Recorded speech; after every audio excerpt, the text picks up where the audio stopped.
The investigation into the collapse of the crypto firm FTX moved into a new phase today as founder Sam Bankman-Fried was formally charged. John Yang has the story and looks at some key questions the case has brought to light. It does appear that they are filing Chapter 11. The huge failure of cryptocurrency firm FTX has now led to a barrage of criminal and civil charges against its disgraced founder and former CEO. Sam Bankman-Fried appeared today in a court in the Bahamas, where he was arrested yesterday.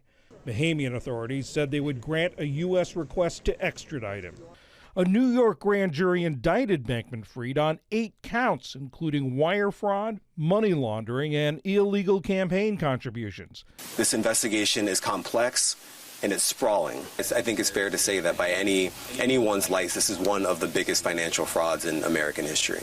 It's the first move by regulators to hold someone accountable for last month's sudden multi-billion-dollar collapse at FTX. The second largest crypto exchange filed for bankruptcy after it ran out of money and Bankman-Fried resigned from his leadership post. In addition, the Commodity Futures Trading Commission and the Securities and Exchange Commission brought civil suits. The SEC's court filing described a massive, years-long fraud. SEC Chairman Gary Gensler said Bankman-Fried built a house of cards on a foundation of deception. The SEC alleges that Bankman-Fried diverted his customers' money to his private hedge fund, Alameda Research. That money was then used to make venture investments for his own benefit, buy lavish real estate, and give large political contributions. And when investors became nervous about whether FTX had sufficient funds, they pulled their money out, triggering the collapse. At a New York Times event earlier this month, Bankman-Fried denied knowingly defrauding investors. Instead, he blamed the implosion of FTX on sloppy accounting and a failure to appreciate the risk. Look, I screwed up. I was CEO. I was the CEO of FTX. And I mean, I'd say this again and again, that means I had a responsibility. That means that I was responsible ultimately for us doing the right things. And I mean, we didn't. We messed up big. The 30-year-old could spend the rest of his life behind bars. Bankman-Fried had been set to testify today before the House Financial Services Committee remotely from the Bahamas.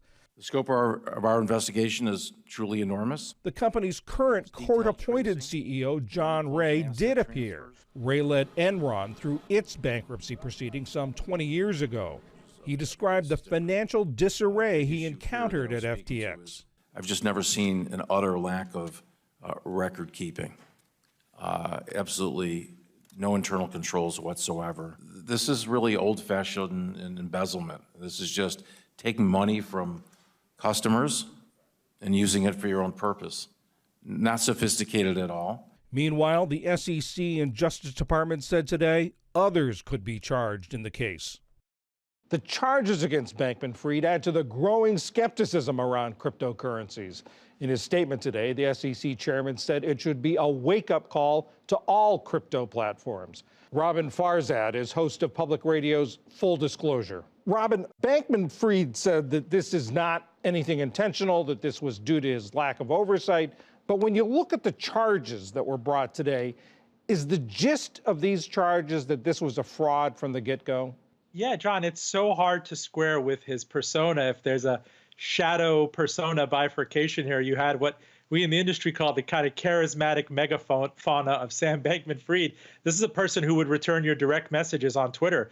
This is a person who, in the intense fire of the company falling apart and this big scandal over the past month, does an interview with Andrew Ross Sorkin of the New York Times and various other people and makes himself accessible and vulnerable and is, he's dressed in shorts and pulls up his tube socks and everything. You can't really square it away with this idea of a kind of a twirling mustache villain who secreted billions of dollars from investors and had a personal slush fund and an ex-girlfriend running the hedge fund and a charmed life in the Bahamas. It's still a head scratcher for all of us. What did the SEC chairman mean when he said, as we heard in the tape, he called this a house of cards? What did he mean by that?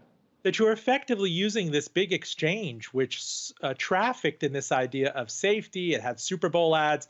It sponsored arenas and everything that you can safely and transparently transact. This was an exchange. You would think that even though it's offshore, even though it's largely unregulated, that your assets are going to be protected. But he's pulling assets out willy-nilly, using it as this kind of unrestricted credit window to fund real estate purchases, political donations, media investments. This hedge fund that he effectively controlled, Alameda, which was closely related to him. You can't use it as a personal piggy bank. We do see this time and time again. You know, when asset prices fall apart, it happened during the Madoff bunco, and clients were seeing redemptions after the financial crisis. You lay bare some of the scams, or at the very least, something that management took for granted. We didn't have to have great internal controls because the assets were just going up and the accounts were just opening left and right. We could be at best sloppy with it. At worst, what regulators are alleging here is that downright fraud. You talked about his persona, his charisma, his accessibility to reporters.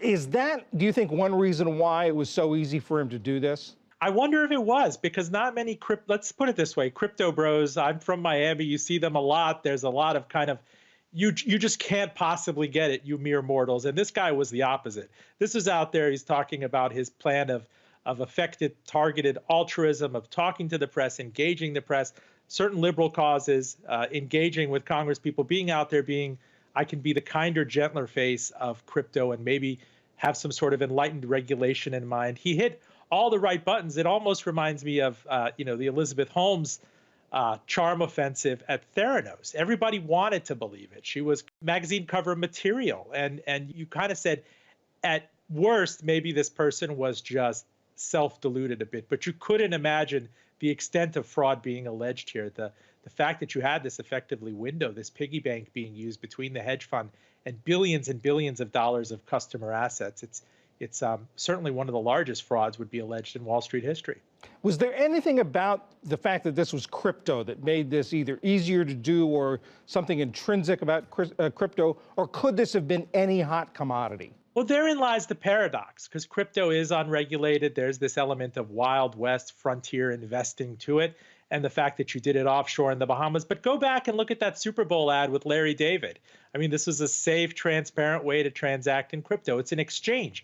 You would think, as an investor, that your assets are going to be protected and segregated. But this is not like being invested in a brokerage account in the United States, where if the company goes under or if there's a run on the bank, you have FDIC or SIPC insurance on the assets. This was largely unregulated. It was treated as several different regulatory arms are alleging as an open piggy bank, an open line of credit, a one-directional line of credit with no internal controls. It's stunning to see the CEO, the cleanup guys, Ray's testimony come in here and say it was really one like a Wild West. You have, when you invest in the United States in a regulated brokerage account or a regulated bank account, you have protections and controls.